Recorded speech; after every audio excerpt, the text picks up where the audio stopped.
दोस्तों नमस्कार। धनु राशि वाले मेरे मित्रों, आप सभी का ज्योतिष के इस बेहद ही खास और आपके जिंदगी में बहुत बड़े बदलाव लेकर आने वाले एक खास कार्यक्रम में बहुत बहुत स्वागत है।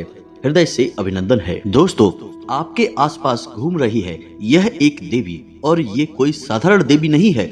इनका आपसे बहुत गहरा नाता है और ये देवी आपको आपके जीवन के बारे में 5 खास बातें बताना चाहती हैं। आपको इन देवी के बारे में जानना बहुत अधिक आवश्यक है। यदि आपने इस वीडियो की अनदेखी की तो आपको इसकी बहुत बड़ी कीमत चुकानी पड़ेगी, और यदि आपने इस वीडियो को पूरा देख लिया, अंत तक देख लिया, तो हम गारंटी देते हैं कि आपके जीवन में किसी भी चीज की फिर कोई कमी रहने वाली नहीं है। आप जो भी चाहते हैं वो सब कुछ आपके कदमों में होगा। आपकी हर एक मनोकामना पूरी हो जाएगी और आपके शत्रुओं का भी पूर्ण रूप से नाश हो जाएगा। क्योंकि हम यहाँ पर बात किसी इंसान की नहीं कर रहे हैं, हम यहाँ पर बात कर रहे हैं एक देवी की, जो आपके ऊपर पूर्ण रूप से कृपा बरसाने के लिए तैयार बैठी हैं। और पिछले कुछ समय से इन देवी ने आपके साथ होने के कुछ बड़े ही स्पष्ट संकेत भी दिए हैं, लेकिन आपने ही अनजाने में इन संकेतों को पहचान नहीं पाया है, या फिर यूं कहें कि आपको ज्ञान नहीं है कि देवी देवताओं के संकेत कैसे होते हैं। तो ऐसे में आपको यह जानना बहुत आवश्यक है कि देवी के आपके आसपास होने के कौन से बड़े संकेत हैं। उन संकेतों को भी हम आपको बताएंगे, साथ ही साथ हम इस देवी के बारे में आपको संपूर्ण जानकारी विस्तार से देंगे। और इन सबसे महत्वपूर्ण बात कि ये देवी आखिर आपसे चाहती क्या है और कौन सी है वो 5 खास बातें जो ये देवी आपसे कहना चाहती हैं। क्योंकि दोस्तों, इन्हीं बातों में छुपा हुआ है आपके एक स्वर्ग जैसे सुंदर भविष्य का रहस्य। तो आप वीडियो को पूरा देखें, बस हमारा आपसे यही एक निवेदन है। क्योंकि दोस्तों, इस तरह के वीडियो बनाने में बहुत मेहनत लगती है। हम और हमारी पूरी टीम दिन रात मेहनत करके आपके लिए सर्वोत्तम ज्ञान का भंडार लेकर आते हैं और वीडियो के रूप में आपके सामने प्रस्तुत करते हैं। ऐसे में यदि आप इस वीडियो को पूरा देखेंगे तभी आपको संपूर्ण ज्ञान प्राप्त होगा और आप अपने जीवन को पूर्ण रूप से बदल पाएंगे। भगवान श्री कृष्ण ने गीता में कहा है कि हे वत्स, अधूरा ज्ञान एक दो धारी तलवार के समान होता है। यह न केवल अपने धारक को चोट पहुंचाता है बल्कि ज्ञान की मूलभूत जड़ों पर भी घात करता है, यानी कि 2 तरह से नुकसान पहुंचाता है। पहला तो यह कि यह आपको आभास कराता है कि आपके पास ज्ञान है, और दूसरा तो यह कि यह आपको सही ज्ञान का आभास कभी होने नहीं देता, आपको भ्रम में रखता है। तो इस 2 धारी तलवार को आपको अपने पास नहीं रखना है, आपको आज संपूर्ण ज्ञान ले लेना है और इस वीडियो को पूरा देखना है। जी हाँ दोस्तों, तो चलिए बिना समय गवाए आज की इस वीडियो को प्रारंभ करते हैं। लेकिन वीडियो को प्रारंभ करने से पहले आपसे हमारा वही एक हमेशा की तरह निवेदन है कि पूरे भक्ति भाव से, पूरे निवेदन के साथ, पूरे भाव के साथ माता को याद करते हुए सच्चे मन से कमेंट में जय मां भद्रकाली कृपा करो 3 बार अवश्य लिखना। आपका भाव जितना गहरा होगा, आपकी भावनाएं जितनी शक्तिशाली होंगी, माता आपकी ओर उतनी ही तेजी से आकर्षित होंगी। और दोस्तों, मां भद्रकाली शक्ति का शुद्ध स्वरूप है, और जिनके ऊपर हो गई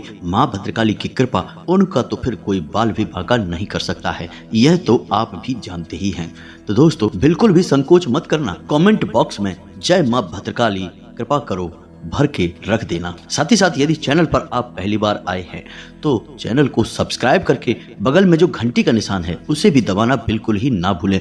दोस्तों, इससे हमारा लाखों करोड़ों का मनोबल बढ़ेगा और यह बिल्कुल ही फ्री है। तो आपका कुछ भी नहीं जाएगा, लेकिन हमारा बहुत अधिक मनोबल बढ़ जाएगा। साथ ही साथ दोस्तों, आप हमारे चैनल परिवार के सदस्य भी बन जाएंगे। हम आपको बता दें कि कल से आपका एक नया जीवन शुरू हो जाएगा, क्योंकि आप हमारे इस वीडियो को देखने के बाद सतर्क हो जाएंगे, जागरूक हो जाएंगे, और इस देवी का पूरा लाभ आप अपने जीवन में ले पाएंगे। क्योंकि ये देवी आई ही हैं आपके जीवन को सुंदर बनाने के लिए, आपके जीवन में खुशियों की नदियां बहाने के लिए। तो ऐसे में हम आपको बता दें कि इस दुनिया में हर इंसान इतना भाग्यशाली नहीं होता है जितना कि आप हैं, क्योंकि हर एक इंसान के जीवन में इस प्रकार की सुंदर घड़ियां नहीं आ पाती हैं। लोग जीवन भर मेहनत करते हैं, प्रयास करते रहते हैं और कामयाबी कभी छू भी नहीं पाते हैं, क्योंकि उनके जीवन में कभी शुभ घड़ी आती ही नहीं है, और यदि आ भी जाती है तो वे जातक उस शुभ घड़ी से अनजान रहते हैं और वह कब आकर गुजर जाती है और उनका जीवन ज्यों का त्यों बना रहता है, उन्हें इस बात का एहसास तक नहीं होता है। तो दोस्तों, ऐसे में आप बेहद ही सौभाग्यशाली हैं कि आपको कम से कम कोई ज्ञान देने वाला तो है। कम से कम आपको आने वाली इन शुभ घड़ियों के बारे में पहले से ज्ञान तो मिल ही जाता है, या फिर यूं कह सकते हैं कि आपके कर्मों का फल ही अब आपको मिलने जा रहा है और आपने जानबूझकर अपने जीवन काल में आज तक कभी किसी को कष्ट दिए नहीं हैं। उल्टा हुआ यही है कि दूसरों को खुश करने के चक्कर में आप कई बार दुखी हो गए हैं, परेशान हो गए हैं। लोगों ने चाहे भले ही आपकी भावनाओं की कदर ना की हो, लेकिन दोस्तों, भगवान की नजरों से कुछ भी छुप नहीं सकता है। भगवान आंखों से नहीं देखते, भाव से देखते हैं और वे आपके हृदय को और आपके भाव को अच्छी तरह से जानते हैं। शायद इसी वजह से आपके जीवन काल में अब इतनी शुभ घड़ी आने वाली है। देवी का आशीर्वाद आपको प्राप्त होने वाला है, जिससे अब आपके सारे दुख तकलीफ दूर हो जाएंगे और आपका जीवन सुंदर और फूलों की तरह महकने वाला है। तो अब ऐसे में आपके लिए आवश्यक यह है कि आप इस दिव्य शक्ति के द्वारा दिए गए संकेतों को पहचान लें, क्योंकि यहीं पर तो वह चाबी छुपी हुई है जहां से आपके भाग्य का रास्ता खुलेगा। जब आप पहचान ही नहीं पाएंगे कि आपके आसपास कौन घूम रहा है, कौन सी देवी घूम रही हैं, तो फिर आप उस देवी से किस प्रकार संपर्क साधेंगे, किस प्रकार उस देवी को प्रसन्न करेंगे, क्योंकि यूं ही अंदाजा लगा लेने मात्र से कार्य नहीं बन जाते दोस्तों, हमें सटीक ज्ञान होना आवश्यक है। तो ध्यान से सुनो, अब हम जो आपको बताने जा रहे हैं वही है आपके जीवन का सबसे महत्वपूर्ण ज्ञान। जी हाँ दोस्तों, हम आपको संकेतों के बारे में बताने जा रहे हैं। दोस्तों, हम आपको पहले भी अपने कई वीडियो में यह बता चुके हैं कि जब भी देवी देवता हमसे संपर्क साधने की कोशिश करते हैं तो वे संकेतों की भाषा में बात करते हैं। जी हाँ दोस्तों, याद रखें, देवी देवताओं की भाषा सांकेतिक होती है और हमें इन संकेतों को पकड़ना पड़ता है, समझना पड़ता है। तो अब ध्यान से सुनिए कौन से हैं वो संकेत। तो दोस्तों, सबसे पहला संकेत यह होगा कि ये देवी आपको स्वप्न के माध्यम से संपर्क करने की कोशिश करेंगी। जी हाँ दोस्तों, पहला संकेत यह है कि आपको नींद बहुत गहरी आएगी और ब्रह्म मुहूर्त में आपकी आंख अचानक खुल जाएगी, लेकिन हर 2-4 दिन के अंतर से आपको एक सपना ऐसा आ सकता है जिसमें देवी के स्वरूप का या फिर देवी के किसी प्रतीक का आपको दर्शन हो सकता है। जी हाँ दोस्तों, एक हमारे जानने वाले जातक हैं, उन्होंने हमको बताया कि उन्हें लाल कपड़ों में एक महिला अक्सर सपने में दिखाई दिया करती है। लाल कपड़ों में किसी महिला का दिखाई देना जो कि पूर्ण रूप से श्रृंगार किए हुए थी, बहुत ही सुंदर दिखाई दे रही थी और उस महिला को देखकर पता नहीं क्यों एक अजीब सा मातृत्व का भाव उत्पन्न हो रहा था और ऐसा लग रहा था जैसे कि बड़ा ही जीवन में शांति और सुकून का एहसास आ गया है। और यह सपने की बात है दोस्तों।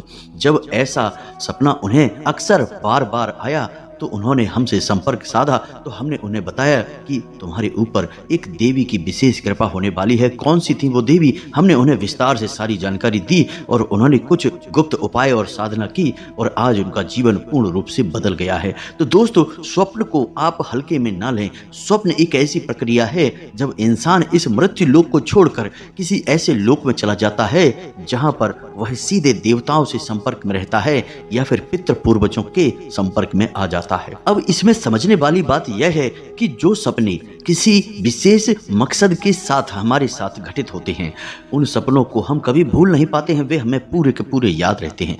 अक्सर सपनों के साथ यही होता है कि आप जब सुबह सोकर जागते हैं तो थोड़ी देर तक तो आपको सपना याद रहता है, उसके बाद आप उसे पूरी तरह से भूल जाते हैं। लेकिन जिन सपनों के माध्यम से देवी देवता या फिर कोई दूसरी पराशक्तियां आपको कुछ संकेत देने की कोशिश करती हैं, वे सपने आप भूलते ही नहीं हैं। उन सपनों में क्या घटित हुआ वह आपको काफी हद तक पूर्ण रूप से याद रहता है। थोड़े बहुत आंशिक रूप से आप भूल जाएंगे, लेकिन पूरा सपना आपको याद रहेगा। यही इस बात का प्रमाण होता है कि दैवीय शक्तियां आपसे संपर्क करके कुछ कहना चाहती हैं, कुछ बताना चाहती हैं। अब सुनिए दूसरा संकेत। दूसरा संकेत यह है कि आपके जीवन में जो भी मुसीबतें हैं, जो भी परेशानियां हैं या फिर कोई नई बड़ी मुसीबत या परेशानी आएगी, आप उस मुसीबत या परेशानी से साफ साफ बचकर निकल जाएंगे। वह परेशानी केवल आपको छूकर चली जाएगी, आपका कुछ भी बिगाड़ नहीं पाएगी। दोस्तों, जैसे मानकर चलिए कि कोई दुर्घटना होती है, एक्सीडेंट होता है, किसी गाड़ी को कोई इंसान चला रहा होता है या उसमें बैठा होता है, तो दुर्घटना में वह गाड़ी पूर्ण रूप से टूट जाती है, उसका पूर्ण रूप से विनाश हो जाता है, परंतु बैठे हुए का या फिर चलाने वाले व्यक्ति का बाल भी बांका नहीं होता है, यदि ऐसा कोई संकेत है। मात्र ये तो एक घटना है, ऐसी कई और भी घटनाएं हो सकती हैं, जैसे कहीं कोई हादसा हो गया, झगड़ा हो गया, कोई बात हो गई, लेकिन आपको खूब पता था कि वहां पर आपको बहुत अधिक नुकसान हो सकता था, लेकिन आपका कुछ भी नहीं बिगड़ा, आप साफ साफ बच कर निकल आए। इसका स्पष्ट प्रमाण है कि आप दैवी शक्ति की शरण में हैं और आपके आसपास एक रक्षा कवच तैयार हो चुका है जो कि आपकी रक्षा कर रहा है। यह दैवी शक्ति का आपके आसपास होने का एक बहुत ही पुख्ता प्रमाण है दोस्तों। अब तीसरा संकेत ध्यान से सुनिए दोस्तों। अक्सर आपको मंदिर की घंटियां सुनाई देंगी, अक्सर आपको आसपास खुशबू होने का एहसास हो जाएगा। चाहे आसपास कोई भी खुशबूदार चीज मौजूद ना हो, जैसे अगरबत्ती या फूल पत्तियां कुछ भी ना हो, फिर भी आपको बढ़िया सुगंधित फूलों की खुशबू होने का एहसास होगा और थोड़ी ही देर में यह एहसास चला भी जाएगा। कभी कभी आपके रोंगटे अचानक से खड़े हो जाएंगे और कभी कभी आपको मंदिर की घंटियां या फिर शंख के बजने की ध्वनि अचानक से सुनाई देने लगेगी। अब चाहे समय कोई भी हो, दिन का समय हो, दोपहर का समय हो, सुबह शाम रात का कोई भी समय हो, ये घटनाएं आपके साथ अक्सर घटित होती रहेंगी। इसी के साथ साथ कुछ छोटे छोटे संकेत भी होते हैं दोस्तों, इन्हें भी जानना बहुत अधिक आवश्यक है। जैसे कि आपको अचानक से कोई खुशखबरी सुनाई देगी, आपका कोई ऐसा कार्य जिसके बारे में आपको लगता था कि यह कार्य आपका बनेगा नहीं या फिर बनेगा भी तो आपको बहुत नुकसान होगा, लेकिन वह कार्य आसानी से बन जाएगा और आपका कोई नुकसान भी नहीं होगा, आपका फायदा ही होगा। जैसे कोई विवाद है या कोई और दूसरा कार्य है। अगला संकेत यह होगा कि आपका रुका हुआ धन आपको प्राप्त हो जाएगा। जैसे कोई इंसान है जिसने आपसे पैसे लिए और वह दे नहीं रहा है, लेकिन कुछ ऐसा होगा कि वह खुद पैसे लेकर आपके दरवाजे पर आएगा और आपको आपके पैसे वापस करेगा। कभी कभी ऐसा होगा कि आपको जैसे जो लग रहा था किसी घटना के होने का कि ऐसा अवश्य हो सकता है और वही घटना अचानक से घट जाएगी। यह भी बहुत बड़ा प्रमाण है, इसे भी हल्के में नहीं लेना चाहिए। और कुछ संकेत और भी हैं दोस्तों जो कि कुछ जातकों ने बताए हैं, स्पष्ट तौर पर प्रमाण है देवी शक्ति के आसपास होने का। जैसे कि वो कहीं जा रहे हैं और कुछ उनके दिमाग में उलझन है या कोई उनके साथ बुरी घटना घटी है और किसी महिला ने आकर उन्हें पहले ही बता दिया है, बेटा थोड़ा संभल कर चलो, आगे चोट लग सकती है। और हुआ भी यही कि आगे जाकर वो गिर गए या उनका एक्सीडेंट हो गया छोटा मोटा और वो चोट लगने से बच गए। तो वो महिला जो थी वो असल में एक देवी शक्ति थी। तो ये तो थे कुछ छोटे और बड़े प्रमाण जो कि स्पष्ट संकेत हैं देवी शक्ति के आपके आसपास होने का। अब पिछले कुछ दिनों में यानी कि 5 से 6 दिनों में आपके जीवन काल में इनमें से कौन से विशेष संकेत या घटनाएं घटी हैं, आप कमेंट करके हमें बताना। यदि आपके जीवन में इनमें से कोई एक घटना भी घट जाती है तो आप समझ जाना सारी घटनाएं तो आपके जीवन में नहीं घटेंगी दोस्तों। यह तो बहुत ही अवास्तविक और बेतुकी बात होगी कि सारी घटनाएं आपके ही साथ घट जाएंगी। लेकिन दोस्तों इन सारी घटनाओं में से, सारे संकेतों में से 1-2 संकेत आपको अवश्य ही प्राप्त हुए होंगे। तो जो संकेत यदि आपको प्राप्त हुई है तो आप समझ जाना और आप हमें कमेंट करके अवश्य बताना कि आपके साथ इनमें से कौन सी घटना घटित हुई है। अब ध्यान से सुनिए कि आपको पता चल गया कि आपके आसपास कोई देवी हैं, आपने संकेतों को भी अच्छी तरह से समझ लिया, आपने हमारी द्वारा बताई गई बातों को अच्छी तरह से समझा और अपने जीवन में इन्हें उतार कर जानने की कोशिश की और आपको पता चल गया कि आपके आसपास कोई देवी हैं। लेकिन अब मन में यह प्रश्न उठता है कि आखिर कौन सी देवी हैं जो आपकी रक्षा कर रही हैं, आपके जीवन को बदलना चाहती हैं और आपसे उनका बहुत गहरा नाता भी है। और प्रश्न उठना भी मन में बिल्कुल ही स्वाभाविक है। दोस्तों प्रश्न अगर आपके मन में उठा है तो उसका जवाब भी आप ध्यान से सुनिए। इस प्रश्न का जवाब यह है कि वे देवी हैं आपकी कुल देवी। जी हाँ दोस्तों, आपकी कुल देवी आपकी माँ के समान है। वे केवल आपकी ही माँ नहीं है, आपके पूरे कुल की माँ है, आपकी कुल की पालनहार हैं, तारणहार हैं और लंबे समय से आपके कुल की रक्षा करती चली आ रही हैं और आपके कुल की पूजनीय भी रही हैं। लेकिन आज के इस भागदौड़ भरे जीवन में लोग अपने कुल देवी और देवताओं को पूर्ण रूप से भूल चुके हैं। अपने पितृ देवताओं का भी तो ख्याल नहीं रख पाते हैं, कुल देवी और देवताओं की तो बात ही क्या की जाए। लेकिन दोस्तों आप कुल देवी को बिल्कुल भी हल्के में मत लेना। जिस इंसान ने अपने जीवन में अपनी कुल देवी के दर्शन नहीं किए हैं, उनको भोग अर्पित नहीं किया, उनकी नित्य पूजा पाठ नहीं की है, वह इंसान जीते जी तो कभी सुख प्राप्त कर ही नहीं सकता, बल्कि मृत्यु के बाद भी उसे सुख प्राप्त नहीं होगा, उसकी कभी मुक्ति नहीं होगी और उसे पुनः मृत्यु लोक में कष्ट और पीड़ाएं सहने के लिए आना होगा। ऐसा भयानक श्राप क्यों है दोस्तों? हम नहीं कह रहे हैं, यह श्राप गरुड़ पुराण में लिखा हुआ है दोस्तों। तो ऐसे में आपको इतना बड़ा श्राप आखिर लग ही क्यों जाता है? दोस्तों समझने की बात है कि एक इंसान है जिसका आपने खूब आदर सत्कार कुछ समय तक किया और उसके बाद कुछ समय बाद आप उसे पूरी तरह से भूल गए। अब वह इंसान यदि आपके आसपास आता भी है तो आप उसे पहचान भी नहीं पाते हैं और ना ही उससे आप बात करते हैं, तो यह उस इंसान का निरादर हुआ कि नहीं हुआ? आप खुद ही विचार करके देखिए। जब इंसानों के विषय में इतनी छोटी बात का इतना बड़ा मतलब निकलता है कि सामने वाला आपसे रुष्ट हो सकता है, आपको कुछ भी मन में भला बुरा सोच सकता है, तो दैवीय शक्तियों का तो फिर कहना ही क्या है, क्योंकि वे एक पीढ़ी से नहीं, दो पीढ़ी से नहीं, पिछली ना जाने कितनी पीढ़ियों से आपके घर में पूजनीय हैं। अब कुछ समय से उनका पूजा पाठ बंद हो गया है, जिसकी वजह से वे कितनी क्रोधित होंगी, आपसे कितनी नाराज होंगी, आप खुद ही इस बात को सोच कर देखिए। रूह कपा देने वाली, रोंगटे खड़ी कर देने वाली घटना है यह, साधारण घटना नहीं है। ऐसे में आपको मानसिक शांति, सुकून, सफलता कुछ भी हासिल हो ही नहीं सकता है। कुल देवी का अपमान निरादर जहां हो जाए, उस घर में किसी भी प्रकार की खुशहाली आ ही नहीं सकती है।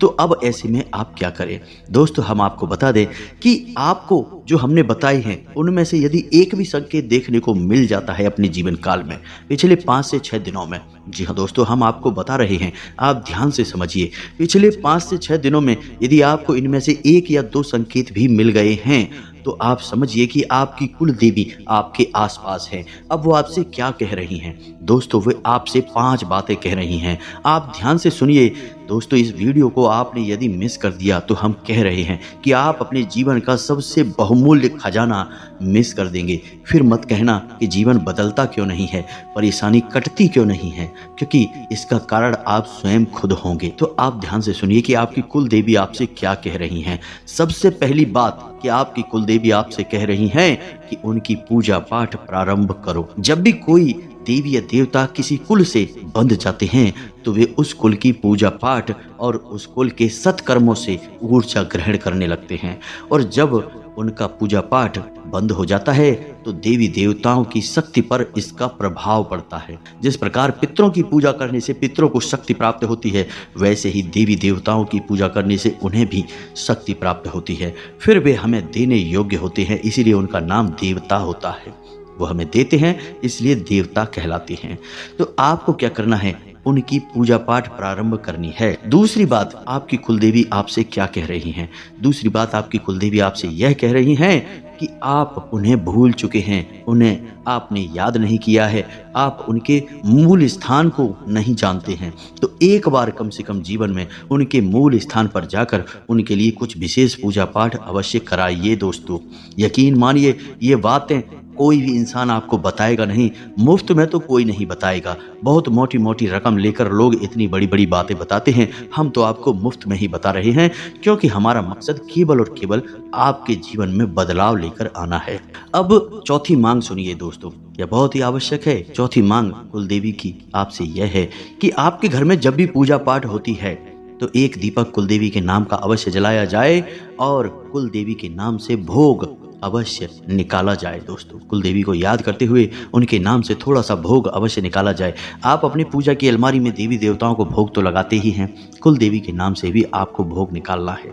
यह कुलदेवी की विशेष मांग है दोस्तों, याद रखना। अब पांचवी मांग दोस्तों, कुलदेवी की पांचवी मांग यह है कि आपके घर में जब भी कोई विशेष कार्य हो, यानी कि कोई भी दैवीय या फिर संस्कारित कार्य हो, कोई त्योहार आदि की पूजा पाठ हो, तब कुल देवी की भी पूजा की जाए, कुल देवी को भी याद किया जाए। बिना कुल देवी को याद किया गया कोई भी संस्कार पूरा नहीं किया जा सकता है। जिस घर में कुल देवी को याद नहीं किया जाता, भोग नहीं निकाला जाता, दीपक नहीं जलाया जाता, पूजा पाठ नहीं की जाती, उस घर में कोई भी धर्म कर्म संस्कार संपन्न नहीं होता, शुभ नहीं माना जाता। तो आपको इन बातों का ध्यान रखना है दोस्तों, संकेतों को पहचानना है, अपनी देवी की मांग को समझना है।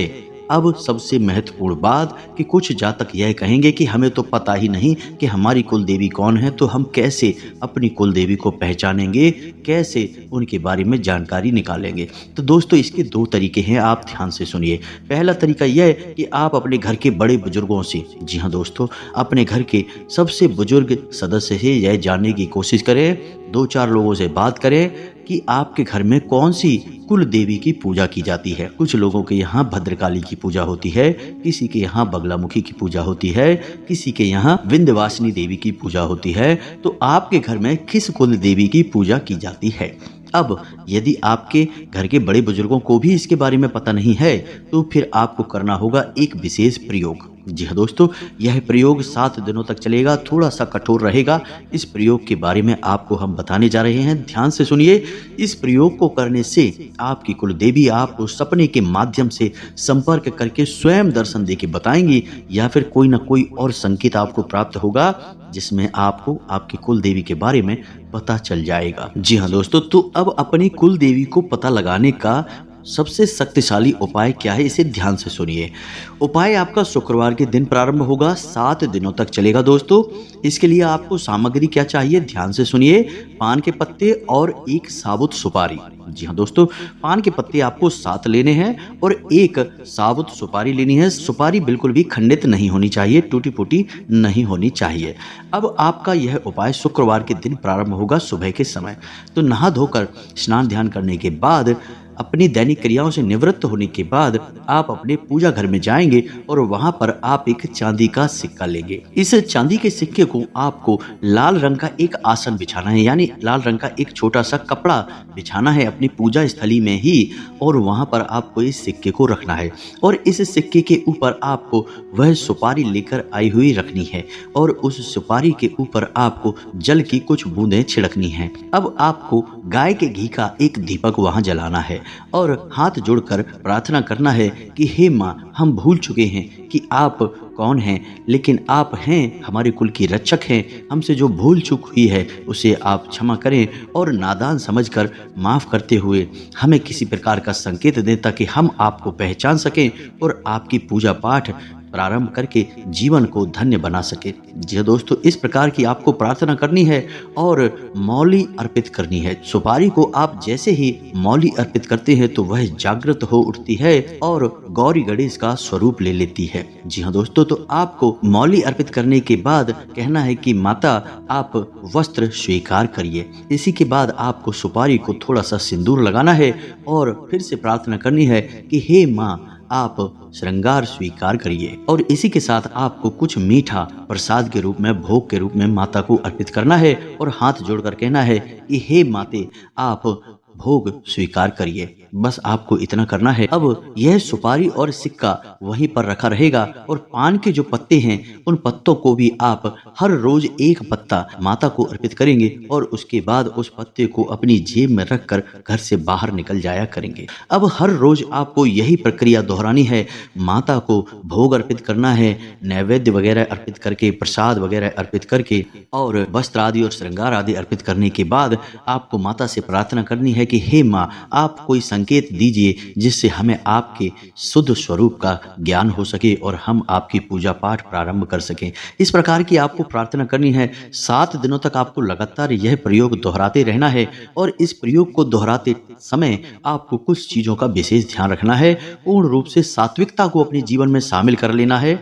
झूठ और किसी भी प्रकार का प्रपंच आपको नहीं करना है। नकारात्मक लोगों और नकारात्मक वातावरण से आपको दूर रहना है।